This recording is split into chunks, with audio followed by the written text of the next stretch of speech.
এই পর্যায়ে আমি সুপ্রিম কোর্ট বারের সম্মানিত সদস্য আমাদের বড় ভাই আমাদের অভিভাবক কাজী তরিন ভাইকে কিছু বলার জন্য অনুরোধ করছি। বিসমিল্লাহির রহমানির রহিম। আজকে সুপ্রিম কোর্ট বারের যে বিশেষ সভা, এই সভার এজেন্ডাটা সম্পর্কে আপনারা ইতিমধ্যে অবগত হয়েছেন এবং এ যাবৎকালে যে কয়জন সম্মানিত সদস্য বক্তব্য রেখেছেন তাদের প্রত্যেকের বক্তব্যই একটা জিনিস সুস্পষ্টভাবে উঠে এসেছে, সেটা হচ্ছে এই বারের টাকা তছরুপ করে এর আগের কমিটি টুঙ্গিপাড়া গিয়েছে, যেটা সুপ্রিম কোর্ট বারের গঠনতন্ত্রে এই ধরনের টাকা ব্যয় করার তাদের কোনো এখতিয়ার নেই। অর্থাৎ তারা তাদের এখতিয়ার বহির্ভূত ভাবে যে ক্ষমতাটা ব্যবহার করেছে, সেই কারণে এই বারের মেম্বার হিসাবে আজকে আমি জোর দাবি করছি। পাশাপাশি সুপ্রিম কোর্ট বার ছিল সবার মধ্যে একটি সম্প্রীতি বার ছিল, সম্প্রীতি।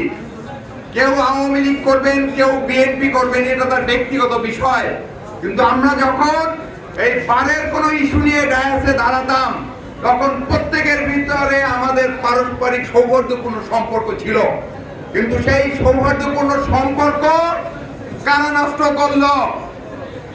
যারা নষ্ট করেছে এই ফ্যাসিস্টের দোসর, তাদেরকে চিহ্নিত করে একটা নিরপরাধ আইনজীবী যাতে করে এটার সাথে জড়িত না হয়, সেটা হচ্ছে আমি এই বারের নেতৃবৃন্দর কাছে অনুরোধ করব। যারা ফ্যাসিস্টের কার্যক্রমের সাথে জড়িত ছিল, যারা এই বারের সম্প্রীতিটা নষ্ট করেছে, অতীত মমতাজউদ্দিন ফকির এবং দুলালের গংরা যারা এটা করেছে এবং এই সুপ্রিম কোর্ট বারকে যারা কলঙ্কিত করেছে, এই অবৈধ নির্বাচনকে যারা বৈধতা দিয়েছে, সেই নির্বাচিত এখানে যে নির্বাচন কমিশন হয়েছে, কমিশনের প্রত্যেকটি লোক এই মামলার আসামি হবে। তার কারণ তাদের ইন্ধনের কারণেই আজকে বারের সম্প্রীতিটা নষ্ট করেছে। যেমন আমরা দেখতে পেয়েছি বাংলাদেশের গণতন্ত্রকে ধ্বংস করেছে এবিএম খায়রুল হক, যে কারণেই খায়রুল হকের মতো একজন বৃদ্ধ লোক হওয়ার কারণে আমরা অনেকেই মনে করি আমার বাবার সমতুল্য একটা লোক, কিন্তু উনি বাংলাদেশের গণতন্ত্রকে ধ্বংস করেছে। এই কারণেই ওনার এই দেশে বিচার হবে, এটা বাংলাদেশের মানুষ দেখবে, আমরা থাকবো না, আমাদের ভবিষ্যৎ প্রজন্ম দেখবে এ ধরনের খায়রুল হক যাতে করে কোনোভাবে সৃষ্টি না হয়।